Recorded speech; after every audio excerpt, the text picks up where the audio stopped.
আসসালামু আলাইকুম। আজকে দেখতেই পাচ্ছেন আমের মোরব্বা বানাবো। আমের মোরব্বা সম্পূর্ণ রেসিপি দিচ্ছি, পাশে থেকে অবশ্যই সম্পূর্ণ ভিডিও দেখবেন। হ্যালো ভিউয়ার্স, আসসালামু আলাইকুম। সবাই কেমন আছেন? এই যে আজকে শুরু করে দিলাম আমের মোরব্বা বানানোর কার্যক্রম। আমের মোরব্বা বানানোর জন্য আমি এখানে বেশ কয়েকটা আম নিয়েছি। আম নিয়ে আমগুলো ভালোভাবে ছিলে নিচ্ছি। আমগুলো খোসাগুলো ছিলে নেওয়া হয়ে গেলে তারপর আমি আমগুলোকে দুই টুকরো করে নেব। দেখতেই পাচ্ছেন ভিতরের দুই টুকরো করে ভিতরের আটিটা শুধু ফেলে দেব। তারপর আমি একটি কাঁটা চামচের সাহায্যে আমগুলোর প্রত্যেকটার গায়ে এরকম করে, দেখতেই পাচ্ছেন আপনার ভিডিওতে, এইভাবে গেঁথে গেঁথে গেঁথে নিতে হবে, যেহেতু যেন ভিতরের টকটা বেরিয়ে আসে। তারপর আমি এখানে 1 চামচ পরিমাণ চুন দিয়ে পানির মধ্যে আমগুলো ডুবিয়ে রাখবো ঘন্টা 3-4।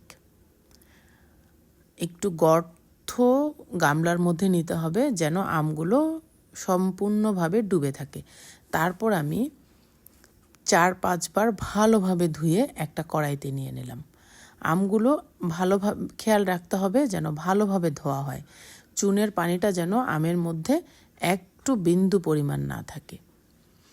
তারপর ধোয়া হয়ে গেলে এই যে আমি কড়াইতে নিয়ে এখানে দিয়ে দিচ্ছি গোটা কিছু মশলা, এলাচ আর দারচিনি।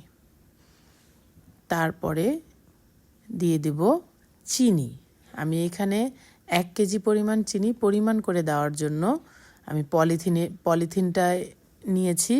এটা আপনারা প্লিজ একটু ইগনোর করবেন। তারপরে মনে হলো যে না, 1 কেজি চিনিটা হবে না, আরও হাফ কেজি চিনি আমি এখানে অ্যাড করেছি। চিনিটা অ্যাড করা যখন আমার হয়ে যাবে, তারপর আমি আমের সাথে চিনিটা একটু হাত দিয়ে মাখিয়ে নেব। আমের সাথে যখন আমার চিনিটা একটু ভালোভাবে হালকা হালকা করে নেড়ে চেড়ে মাখতে হবে।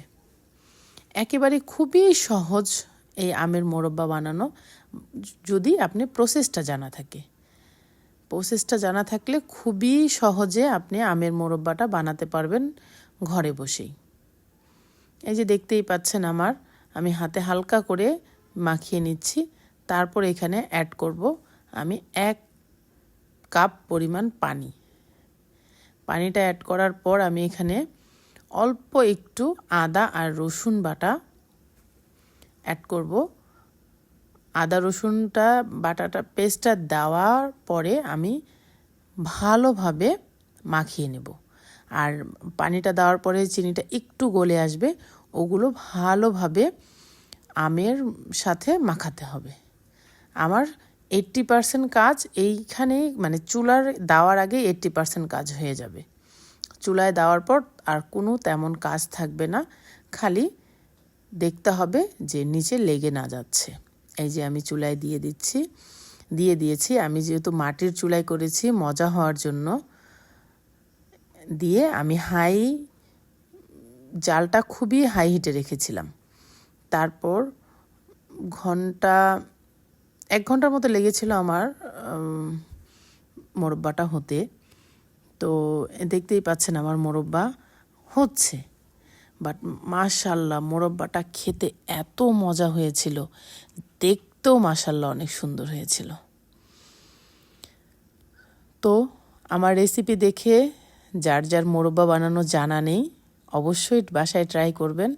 আর যারা জানেন তারা দয়া করে ইগনোর করবেন আমার ভিডিওটা। এই যে দেখতে পাচ্ছেন আমার মোরব্বার ফাইনাল লুক। এখানে তো কড়াইতে নাই, সব আমি বক্সে নিয়ে নিয়েছি। এই যে দেখতে পাচ্ছেন এত লোভনীয় হয়েছিল, যে খেয়েছে মাশাল্লাহ বলেছে। আপনারাও সবাই মাশাল্লাহ বলতে ভুলবেন না। ভালো থাকবেন। আল্লাহ হাফেজ।